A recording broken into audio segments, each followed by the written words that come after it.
आनंद बिंद परितुलिंद मिंदिराय आनंद बिंद परिनंदित नंद पुत्रम गोविंद सुंदर वधु परिनंदितम तत् बिंदावनं मधुर मूर्तमहं नमामि। आराध्य भगवान ब्रजशततनय तद्धाम बिंदावनम काचित उपासना बजवधु वर्गेण जाकल्पिता श्रीमद्भागवतम अमल पुराणम प्रेम पुमार्थ महान श्री चैतन्य महाप्रभु मतभिदम तत्र आदर न परः।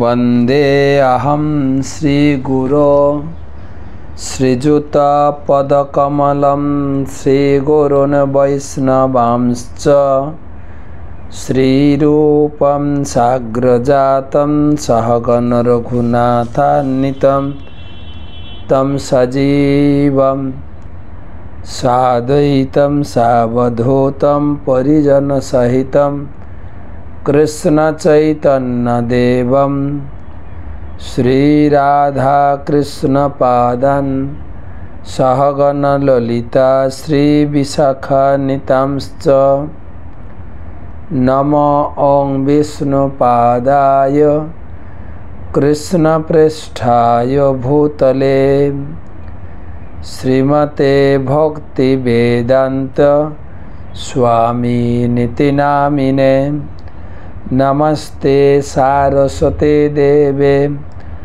गौरवाणी प्रचारिणे निर्विशेष शून्यवादी पाश्चात्य देशतारिणे।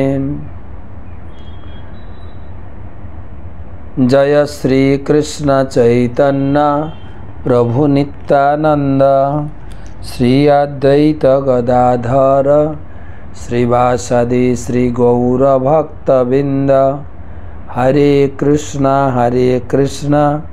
कृष्ण कृष्ण हरे हरे हरे राम राम राम हरे हरे। ओं नमो भगवते वासुदेवाय ओं नमो भगवते वासुदेवाय ओं नमो भगवते वासुदेवाय।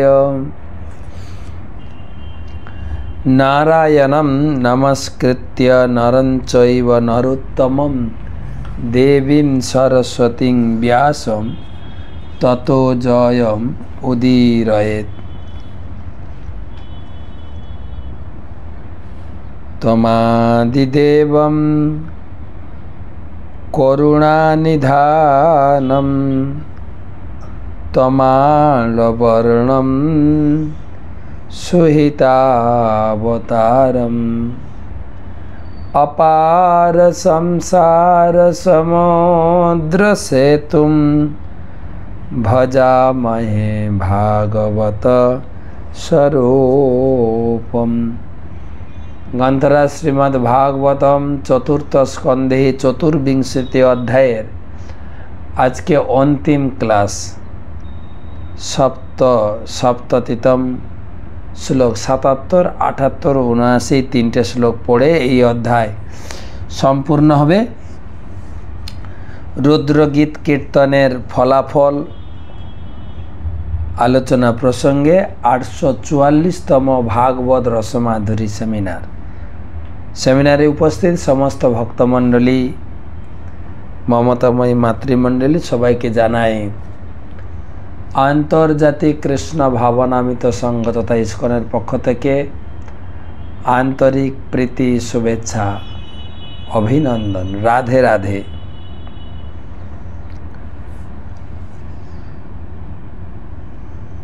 गुरुपाद पद में आत्मनिवेदन करे तार अहेतुकी कृपा आशीर्वाद प्रार्थना करी। नमो ओं विष्णुपादाय कृष्ण प्रेष्ठाय भूतले श्रीमते जय पताका स्वामिनिति नामिने नमाचार्य पादाय निताय कृपा प्रदायिने গৌরকথা ধামদায় নগর গ্রাম তারিণে। ভাগবত মাহাত্ম্য। যশ্চ ভাগবতম শাস্ত্রম বাচয়েত অর্থতঃ নিশম জন্ম কোটিকৃতং পাপম নশ্যতে নাত্র সংশয়।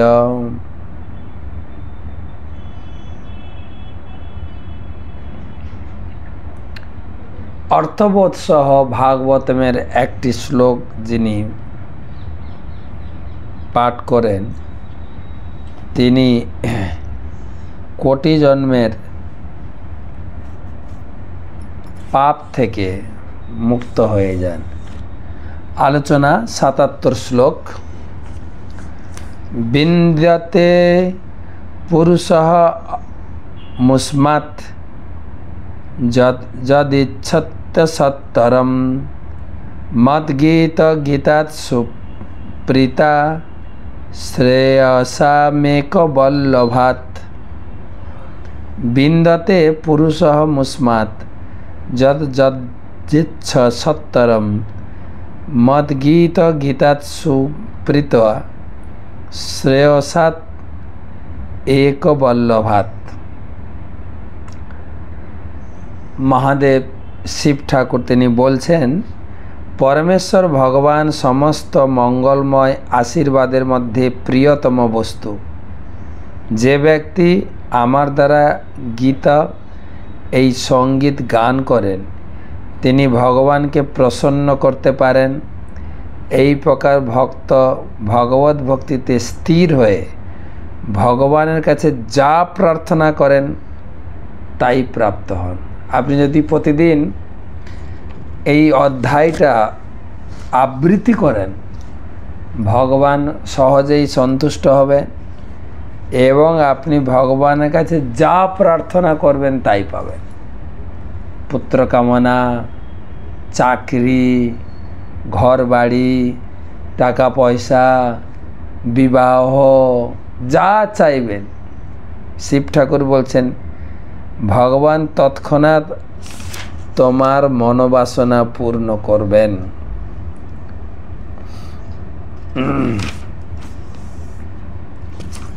বিন্দতে পুরুষঃ অমুষ্মাৎ যৎ যৎ ইচ্ছতি অসত্তরম। যৎ যৎ ইচ্ছতি, যা যা চাইবেন, যা যা চাইবেন তাই তাই। মদ গীত গীতাৎ সুপ্রীতা। মদ গীত গীতা মানে আমি যে এই রুদ্র গীত কীর্তন, আমি যে এই ২৪ অধ্যায়টা ভগবানের উদ্দেশ্যে আমার প্রার্থনা আমার স্তুতি নিবেদন করলাম, এই গীতি সুপ্রীতা খুব সুন্দরভাবে যিনি পাঠ করবেন ভগবান প্রসন্ন হবেন এবং আপনি ভক্তিতে স্থির হতে পারবেন। ভগবদ্গীতায় ৬ষ্ঠ অধ্যায়ে দ্বাবিংশতি শ্লোকে বলা হয়েছে জংলব্ধা চ পরম লাভম মন্যতে নাধিকম ততঃ। কেউ যদি ভগবানের কৃপাপ্রাপ্ত হন তাহলে আর তার আকাঙ্ক্ষা করার মতো কিছু থাকে না এবং তিনি আর অন্য কোনো কিছু লাভের আশাও করেন না। ধ্রুব মহারাজ যখন তপস্যার প্রভাবে সিদ্ধিলাভ করেছিলেন এবং ভগবানকে দর্শন করেছিলেন তখন ভগবান তাকে তার ইঙ্গিত ঈপ্সিত যে কোনো বর প্রার্থনা করতে চেয়েছিলেন। দুটো কথা বলা আছে, ভগবানের সেবা করে যে আপনি জীবনে পূর্ণ তৃপ্তি এবং আনন্দ লাভ করবেন, বাকি আর কোনো কিছু আনন্দ আর আপনাকে ভালো লাগবে না। যম লব্ধা চা পরং মন্যম মন্যতে নাধিকম তত যস্মিন স্থিত ন দুঃখে ন গুরুর নাপি বিচালতে।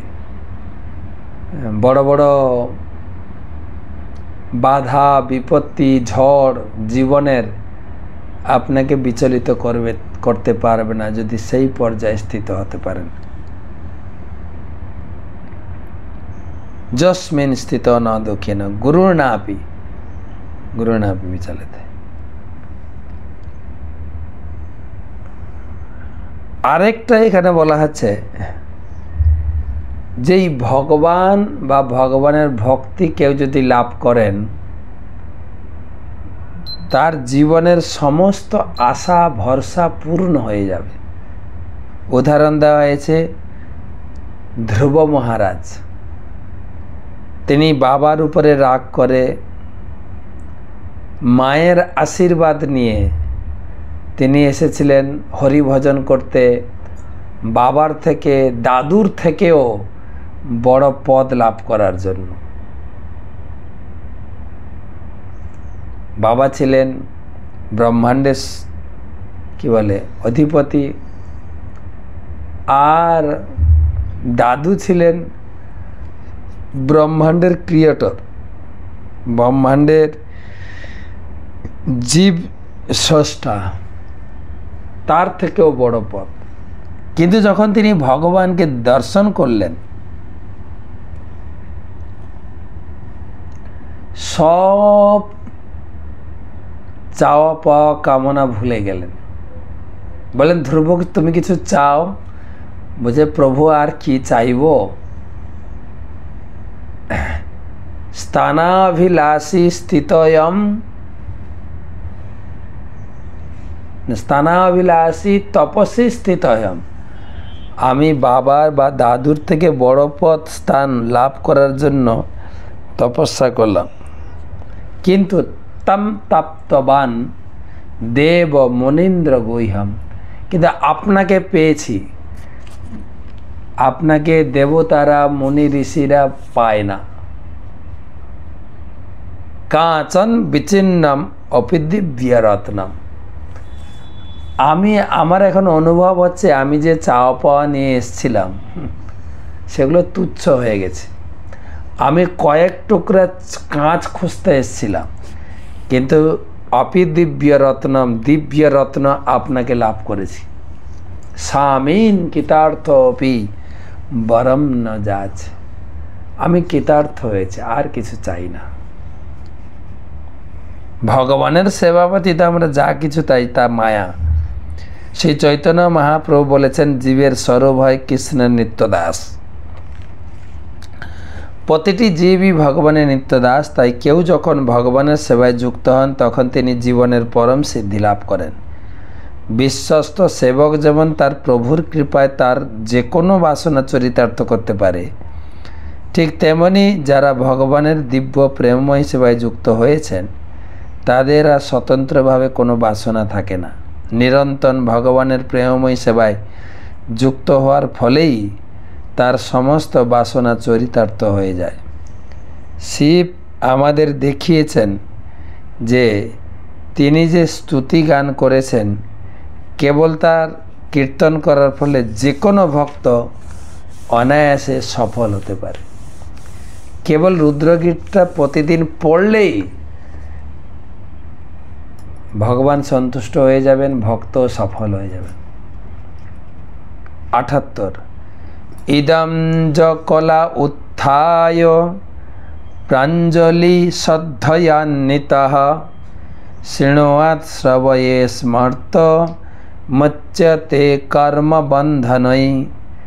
ইদম য কল্য উত্থায় প্রাঞ্জলি শ্রদ্ধয়ান্বিতঃ শৃণুয়াৎ শ্রবয়েৎ স্মর্ত মুচ্যতে কর্মবন্ধনৈ।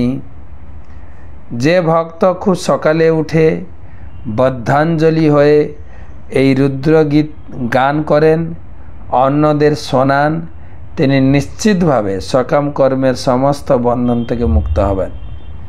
এই অধ্যায় শ্রবণ পাঠের ফল বা কীর্তনের ফল, এই দুটো ক্লাসে, গত ক্লাস এবং আজকের ক্লাসে এটাই আলোচনা আছে।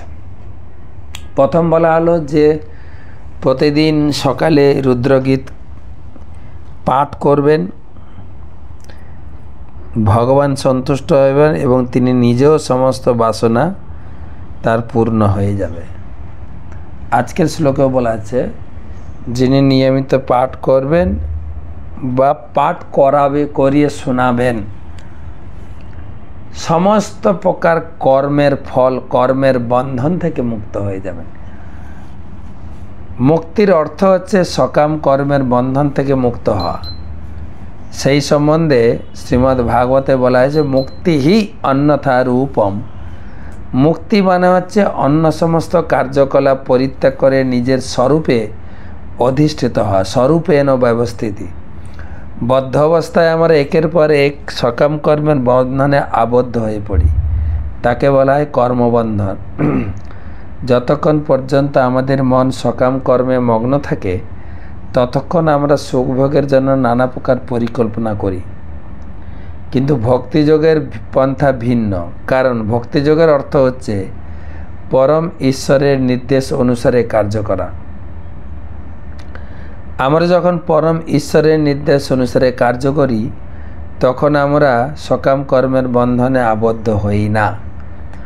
যেমন অর্জুন যুদ্ধ করেছিলেন, কারণ পরমেশ্বর ভগবান তা চেয়েছিলেন।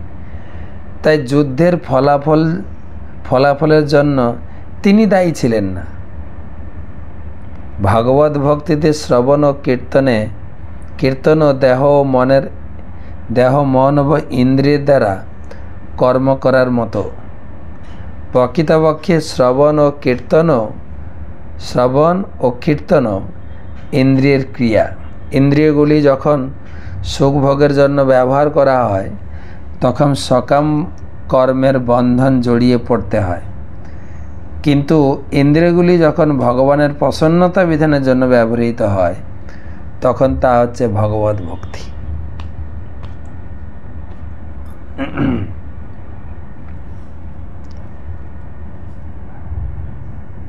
তো মোটামুটি সকাম কর্মের ফলে, ভালো কর্মের ফলে স্বর্গগতি, খারাপ কর্মের ফলে নরকগতি বা নিম্নগতি, এই সম্পূর্ণ কর্মের উভয় ফল থেকে মুক্ত হয়ে যাব যদি এই রুদ্রগীত কীর্তন করি। লাস্ট শ্লোক। গীতয়ম মদেয়ম নরদেব নন্দনা পরস্য পুংস পরমাত্মনস্তুভম জপন্ত একাগ্রধিয় তপো মহৎ চরধমন্তে তত আপসথে স্থিতম।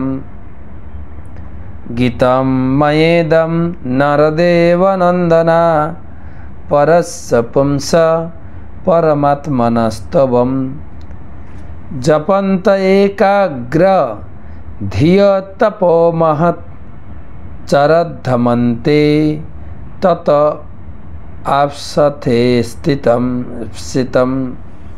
হে রাজপুত্রগণ, আমি যে স্তোত্রটি গাইলাম, তার উদ্দেশ্য হচ্ছে পরমেশ্বর ভগবানের সন্তুষ্টি বিধান করা, প্রসন্নতা বিধান করা।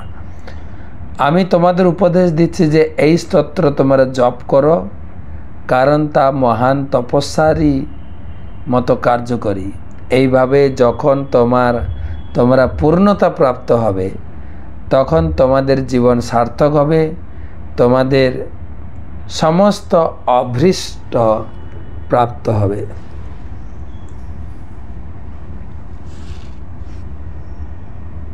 যে স্তোত্র আমি পাঠ করলাম, তোমাদের শোনালাম, তোমাদেরকে উপদেশ দিচ্ছি, এটাই তোমরা জপ করো, কীর্তন করো, এটাই তপস্যার মতো কার্যকরী হবে।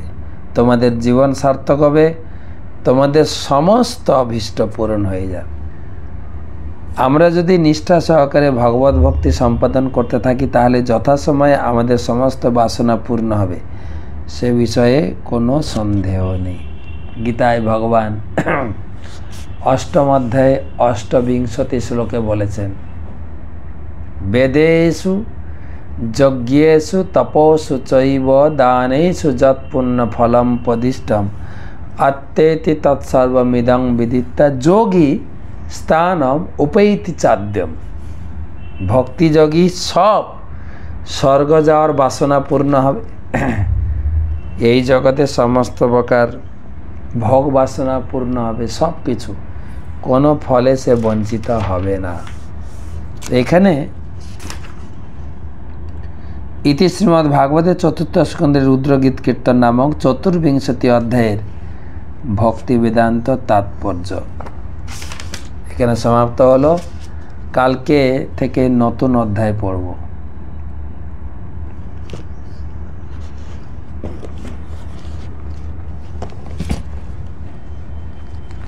তো আমরা আজকে আরেকটা নতুন বনে প্রবেশ করি।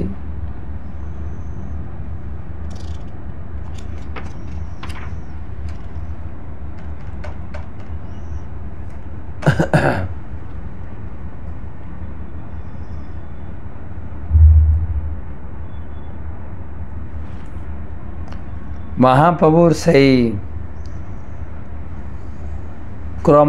ক্রম ভ্রমণ, মধুবন, তালবন, কুমুদ, বহুলা বন গেলা, তাহা তাহা স্নান করি প্রেমাবিষ্ট হইলা। তো মধুবন, তালবন, কুমুদবন এবং বহুলা বন, আজকে আমরা তিনটা বনে আলোচনা হয়েছে। তালবন, মধুবনে মধুদৈত্য বন, তালবনে তাল খাওয়ার গল্প এবং কুমুদ বনে সেই কুমুদ পুষ্প, গণেশরা এবং জ্ঞানকুণ্ড, তারপরে হচ্ছে গঙ্গাসাগর, কপিল দেবের কথা আমরা শুনেছি। বহুলা বন, বহুলা, কিন্তু বহুলা বনকে বলা হচ্ছে পঞ্চম বন, মানে মাঝখানে একটা বন বাদ গেল, যেটা হচ্ছে বৃন্দাবন। বৃন্দাবন একটা বন, তো সেটা নিয়ে কিছুটা আলোচনা হয়েছে আমাদের নন্দগাঁও, বর্ষনা, গিরি গোবর্ধন, রাধাকুণ্ড, শ্যামকুণ্ড, এসব মাঝকে আমরা আলোচনা করেছি, এগুলো বৃন্দাবনের মধ্যে। তবে আজকে বহুলা বন, যার বর্তমান নাম বাটি, শান্তনুকুণ্ড থেকে 4 মাইল উত্তরে, বরাহ পুরাণে বলা হয়েছে পঞ্চমম বহুলম নাম বনানাম বনম উত্তমম তত্র গত্যা নরো দেবী অগ্নিস্থানম স গচ্ছতি। বহুলা বন, এখানে বরাহদেব ভূমিদেবীকে বলছেন, পৃথিবী দেবীকে, হে দেবী, বহুলা বন পঞ্চম বন, বনগণ মধ্যে শ্রেষ্ঠ। যে ব্যক্তি এই বনে গমন করে সে অগ্নিলোকে গমন করে। আমরা কালকে বহুলা বনে যাব। বহুলা বনে চৈতন্যদেবের পাদপদ্ম স্থাপন হবে, বহুলা বনে আমরা যাব। তবে ক্রম পর্যায় অনুযায়ী আমি পড়ছি, আগে পড়ে দিচ্ছি। স্কন্দ পুরাণে মথুরা খণ্ডে বলা হয়েছে বহুলা শ্রীহরে পত্নী তত্র তিষ্ঠতি সর্বদা তস্মিন পদ্মবনে রাজন বহু পুণ্য ফলানি চ। ভগবান শ্রীবিষ্ণু তার পত্নী লক্ষ্মী দেবীর সঙ্গে এই বহুলা বনে নিত্য বিরাজ করেন। তত্রৈব রমতে বিষ্ণু লক্ষ্য সার্ধম সদৈব হি তথা সংকর্ষণম কুণ্ডম তত্র মানস সরোবর নিপ। এখানে এই বহুলা বনে লক্ষ্মীনারায়ণ সুখে বিরাজ করেন এবং এখানে সংকর্ষণ কুণ্ড এবং মানস সরোবর আছে। যস্তত্র কুরুতে স্নান মধুমাসে নিপত্তম। মধুমাস মানে চৈত্র মাস, এই চৈত্র মাস শেষের দিকে, এই চৈত্র মাসে এই কি বলে, এই কুণ্ডে, সেই কুণ্ডে মানে সংকর্ষণ কুণ্ড, কেউ যদি স্নান করে লক্ষ্মীশ শ্রীহরির দর্শন লাভ করবে। তো এই বনের নাম বহুলা বন কেন হলো সেই বিষয়ে একটা প্রাচীন কাহিনী আলোচনা করা হচ্ছে। এই গ্রামের নাম বহুলা বন। বহুলা বন নামকরণের কারণ বলা হচ্ছে, একজন কৃষকের অর্থাৎ কৃষ্ণভক্ত ব্রাহ্মণের বহুলা নামক একটি গাভী ছিল। এক ব্রাহ্মণের একটা গাই ছিল যার নাম ছিল বহুলা। গাইটি যখন মাঠে চড়ছিল, ঘুরতে ঘুরতে বনের কাছে পৌঁছে গেছে, আর সেই বন থেকে একটা হিংস্র ব্যাঘ্র গাইটাকে আক্রমণ করেছে। গাইটা দৌড়াতে দৌড়াতে কিছু দূর দৌড়াতে না পেরে সে কথা বলছে। সে বাঘকে সম্বোধন করে বলল যে আমার একটা ছোট্ট সন্তান আছে, বাছুর আছে, বৎস আছে, তো তুমি আমাকে খাবে, অসুবিধা নেই। আমি আমার বৎসকে একটু দুধ পান করিয়ে আমি তোমার কাছে আসবো, তুমি আমাকে খাবে।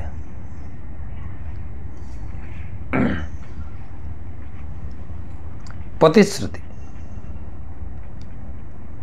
বাঘ বলছে, আরে তুমি যে ফিরে আসবে তার কি মানে আছে? বলছে, না, আমি তোমাকে কথা দিচ্ছি আমি ফিরে আসব।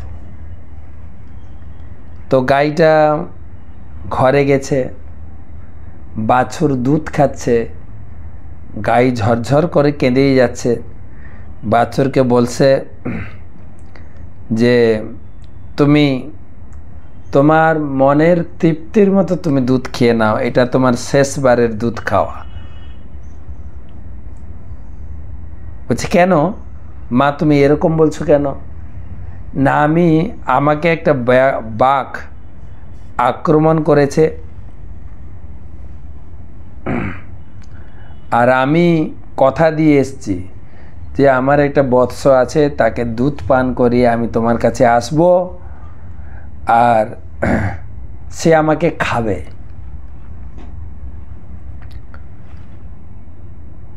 তখন বাছুরটা মায়ের কথা শ্রবণ করে, গাভী মাতার কথা শ্রবণ করে, আরে সে কি কথা,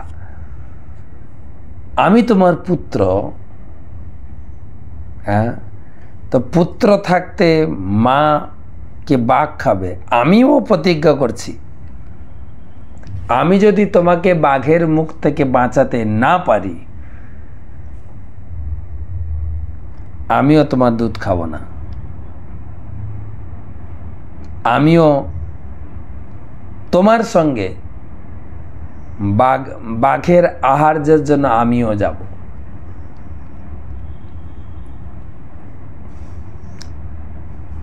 এই গাভী এবং গোবৎসের বার্তালাপ শ্রবণ করে ব্রাহ্মণ তখন বলছে, সে কি কথা,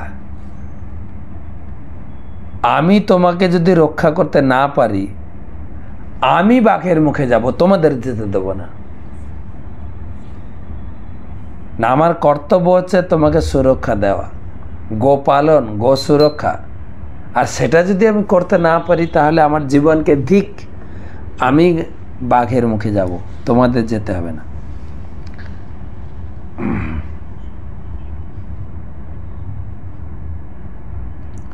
তো তিনজন গেছেন, গাই, বাছুর আর গাইর মালিক ব্রাহ্মণ। বাঘ অপেক্ষা করছে ওখানে। বাঘ তিনজনকে দেখে বলছে, আরে আমি তো শুধু গাইকে খাবো, তিনজন কেন তোমরা এসছো? তখন বাছুর বলছে, আরে মা মারা গেলে তো আমি এমনিই মারা যাব, তাই আমাকে খাও, মা যেন বেঁচে থাকে। আর ব্রাহ্মণ বলছে, আরে আমি হচ্ছে গাইর মালিক, গো রক্ষা হচ্ছে আমার কর্তব্য, যদি গাইকে আমি বাঁচাতে না পারি, গাইর সেবা না করতে পারি, তাহলে আমার জীবনকে তুমি আমাকে খাও, ওদের দুজনকে ছেড়ে দাও। আর এইরকম যখন কথাবার্তা হচ্ছে, সরকারি সাংবাদিক আছেন না উপরে, জানেন তো, সরকারি সাংবাদিক নারদ মুনি সব দেখছিলেন, ও সব জায়গায় আছেন, উনি দেখে সঙ্গে সঙ্গে তড়িৎ গতিতে ভগবান নারায়ণ কাছে গিয়ে পৌঁছেছেন। খুব দ্রুত সমাচার, প্রভু প্রভু, একটা খুব দ্রুত সমাচার আপনাকে দিচ্ছি। ভগবান নারায়ণ সেই সমস্ত কথা শুনে তৎক্ষণাৎ নারদকে সঙ্গে নিয়ে সেখানে এসে সুদর্শন চক্র দিয়ে বাঘটাকে হত্যা করলেন।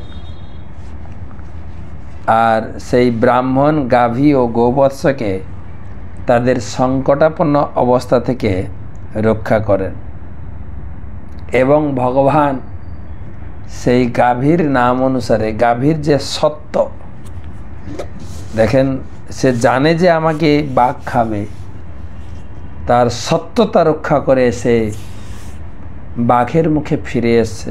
ভগবান সন্তুষ্ট হয়ে সেই বনের গাভীর নাম অনুসারে বহুলা, গাভীর নাম অনুসারে বহুলা বন রাখলেন। সেখানে একটি বড় কুণ্ড আছে, সেই কুণ্ডের নাম বহুলা কুণ্ড বা কৃষ্ণকুণ্ড, এবং সেখানে কুণ্ডেশ্বর মহাদেব বা বহুলা গাই এবং কৃষ্ণের মন্দির আছে। অত্যন্ত সুন্দর জায়গা, বিশাল কুণ্ড, বিশাল পুষ্করিণী। তো জানি না এখন জল আছে কি না। আমি গিয়েছিলাম প্রায় 8 বছর আগে, তখন খনন কার্য চলছিল, জল ছিল না। এখন দেখা যাক, যদি জল থাকে গিয়ে স্নান করব চৈত্র মাসের শেষে। এই বহুলা বনে কি কি দর্শনীয় আছে, এই বনের মধ্যে কয়েকটা জায়গা সম্বন্ধে আলোচনা করি। একটা যে ছটিকরা।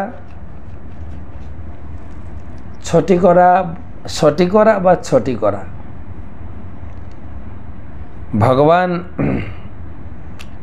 তিনি তো জন্মগ্রহণ করলেন মথুরাতে, মথুরা থেকে তিনি চলে গেলেন গোকুলে। আর গোকুলে প্রচুর উৎপাত হতে শুরু করলো। কংস একের পর এক অসুর পাঠাচ্ছেন। আর সেখানে কি বধ হলো?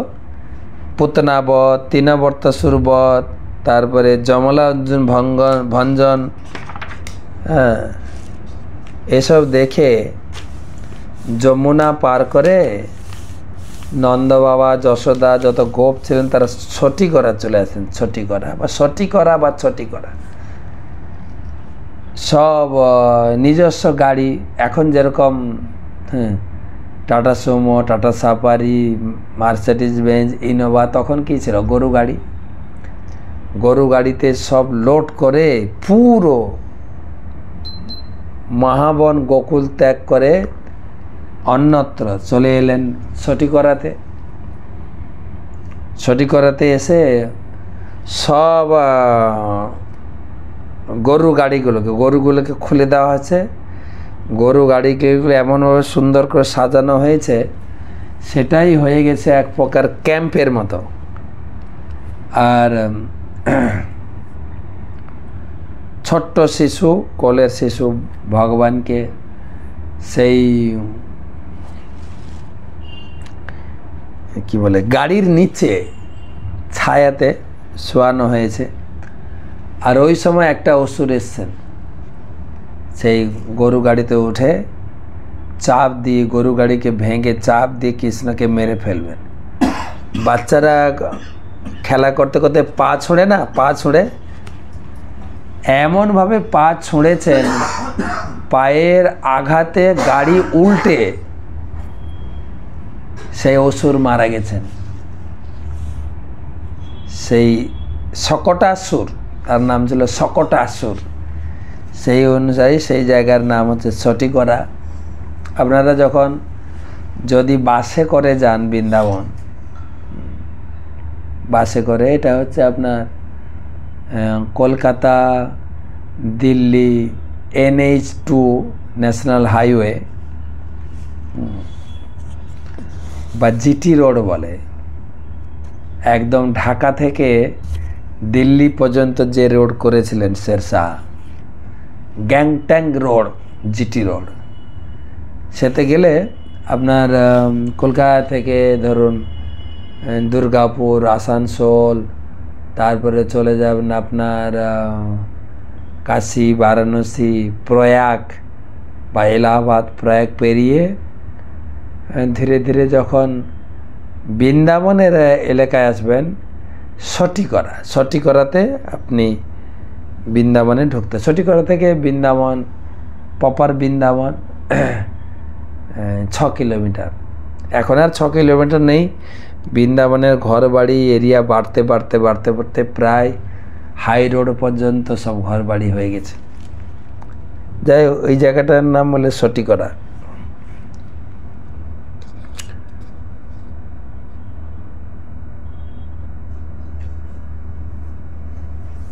বৎস ক্রীড়নাভি যব মধুনা ঘট্টত সঠিকরাখ্যং প্রদেশমা প্রসিদ্ধ। নন্দ মহারাজ সঠিকরা এসেছিলেন, সেই জন্য এখনও সেই সঠিকরা এখনও আছে। শ্রী গরুর গোবিন্দ একটা জায়গা আছে খুব দেখার মতো। শ্রীনিবাস আচার্যপ্রভু যখন গিয়েছিলেন তখন দর্শন করেছিলেন। সঠিকরা গ্রামের 1 মাইল উত্তরে শ্রী গরুর গোবিন্দ মন্দির অবস্থিত। ত্রেতা যুগে ভগবান রামচন্দ্রের অবতারকালে ইন্দ্রজিৎ কর্তৃক রামচন্দ্র নাগপাশে আবদ্ধ হলে গরুড়দেব রামচন্দ্রের বন্ধন মোচন করেছিলেন। তৎকাল অবধি শ্রী রামচন্দ্র ভগবানের ভগবতত্ব সম্বন্ধে গরুড়ের কিছু সন্দেহ জাগ্রত হয়।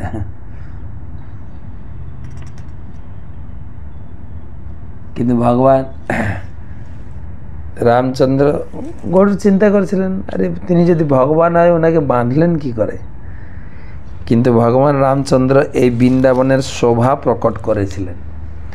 এই বৃন্দাবনের শোভা দেখে এই গরুর অত্যন্ত আশ্চর্যান্বিত হয়েছিলেন।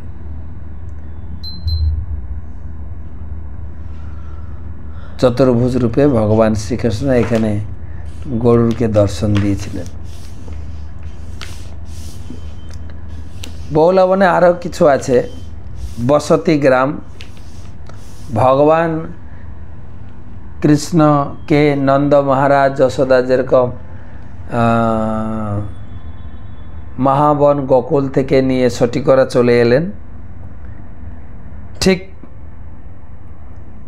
বিষভানু মহারাজ কীর্তিদা দেবী রাধারানীর জন্ম হয়েছিল রাভেলে। রাভেল থেকে নিয়ে তারাও যখন নন্দ মহারাজ চলে গেলেন তারাও বসতি গ্রামে এসে বাস করেছিলেন।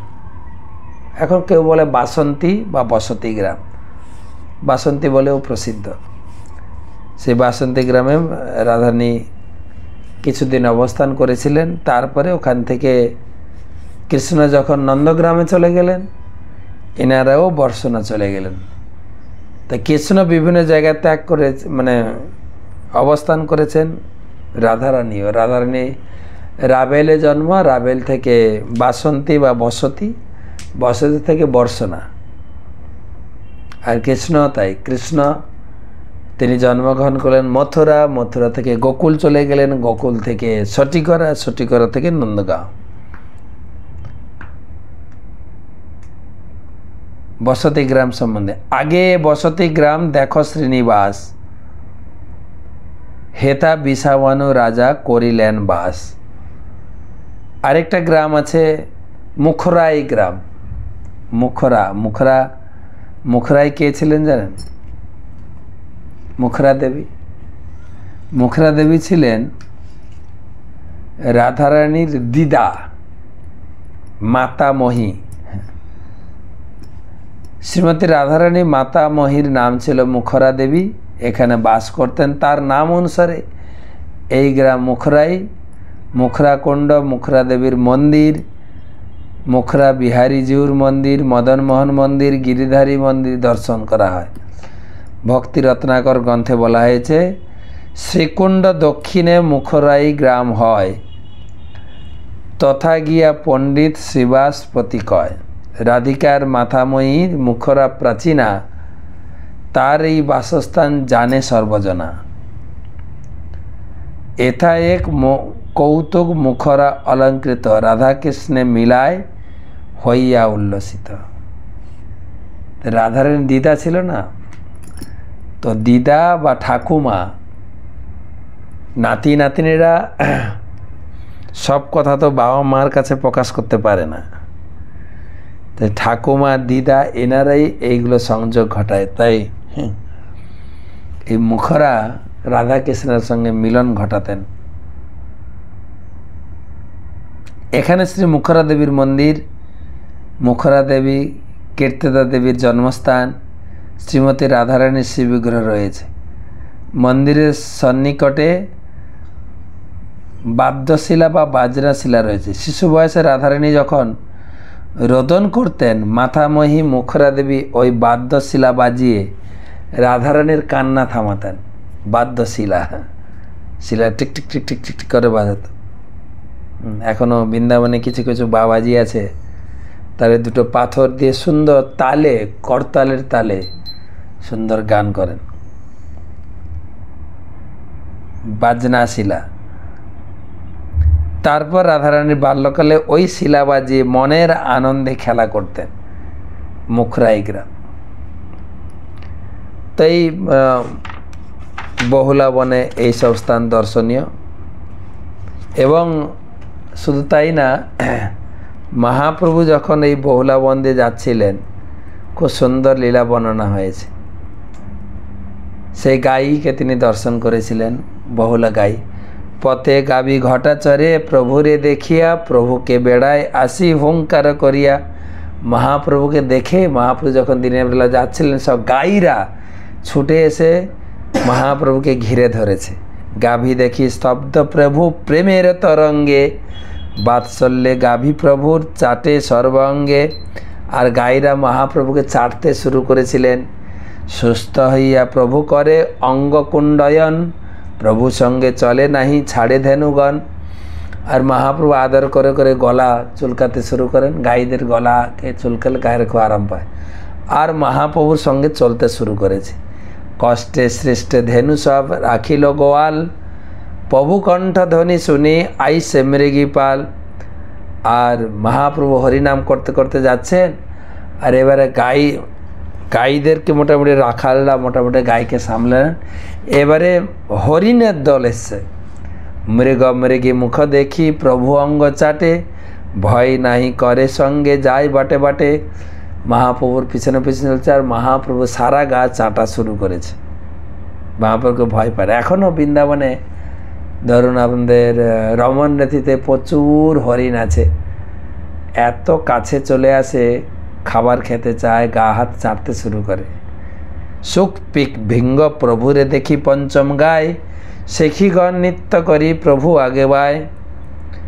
দেখি প্রভু বৃন্দাবনের বিক্ষলতা গলে, অঙ্কুর পুলক মধ্যু অশ্রু বরিশনে। এইভাবে সুখ পাখি, পিক পাখি, ভৃঙ্গ সবাই প্রভুকে দেখে আনন্দে, গাছপালা বৃক্ষলতা সবাই ফল ফুলে, যেন পুরানো বন্ধুকে এখানে লিখেছেন, ফল ফুল ভরি ডাল পড়ে প্রভু পায়, বন্ধু দেখি বন্ধু যেন ভেট লইয়া যায়। প্রভু দেখি বৃন্দাবনের স্থাবর জঙ্গম, আনন্দিত বন্ধু যেন দেখে বন্ধুগণ। তা সবার প্রীতি দেখি প্রভুর ভাবাবেশে, সবার সঙ্গে ক্রীড়া করে হইয়া তার বসে। যেন পুরানো তাদের বন্ধু কৃষ্ণকে খুঁজে পেয়েছেন বৃন্দাবনে, সবাই আনন্দিত পুলকিত। এভাবে চলতে চলতে প্রভু সুখসারীর দ্বন্দ্ব শুনবেন। সুখসারীকে বলবেন তোমরা কিছু রাধাকৃষ্ণের গুণগান করো। তখন সেই সুখসারীর দ্বন্দ্ব যে লেখা আছে, সুখ বলে আমার কৃষ্ণ গিরিধরে ছিল, সারি বলে আমার রাধা শক্তি সঞ্চারিল। এই গান গাইবেন আর মহাপ্রভু শুনে খুব আনন্দ। সৌন্দর্য ললনালী ধৈর্য দলন লীলা রমা স্তম্ভিনী, বীর্যম কুন্দ কিতাদ্রিবর্ষ মমলা পারে পরার্ধম গুণা, শীলম সর্বজনানুরঞ্জন মহো যস্যা মহস্মৎ প্রভু, বিশ্বং বিশ্ব জননী কীর্তি রবাত কৃষ্ণ জগন্মোহন। এই শোক কৃষ্ণের গুণকীর্তন করছেন। সারি তখন বলবেন শ্রী রাধিকায়া প্রিয়তা স্বরূপতা সুশীলতা নর্তন গান চাতুরী গুণালী লম্প সম্পৎ কবিতত্ব রাজতে জগৎ মোহন মোহিনী চিত্তমোহিনী। এভাবে সুখসারী বংশীধারী জগন্নারী চিত্তহারী সসারিকে বিহারী গোপনারী ভীর জিমায়ন মদন মোহন। তো সুখসারী দুজনে রাধা এবং কৃষ্ণের গুণগান করবেন, আর মহাপ্রভু সেই শুনতে শুনতে শুনতে শুনতে প্রেম বিহল হয়ে এই মতো প্রেম যাবৎ ভ্রমিল বারবন একত্র লিখিনু সর্বত্র না যায় বর্ণন। মহাপ্রভুর বৃন্দাবন ভ্রমণ তবু লিখিবারে নারে তার এক কণ উদ্দেশ্য করিতে নারী করি দিগদর্শন। আমি পুরো লিখতে পারিনি, তবে যতটুকু লিখেছি, জগৎ ভাসিল চৈতন্য লীলার পাথারে, যার যত শক্তি তত পাথারে সাঁতারে। এইভাবে মহাপ্রভুর বহুলাবন দর্শন এবং বহুলাবনে কি কি দর্শনীয় আছে তা নিয়ে আমরা আলোচনা করলাম। এই পর্যন্ত রাখি আজকে, পরবর্তী দেখি কালকে কি বন নিয়ে আলোচনা করব। জয় শ্রী রাধে।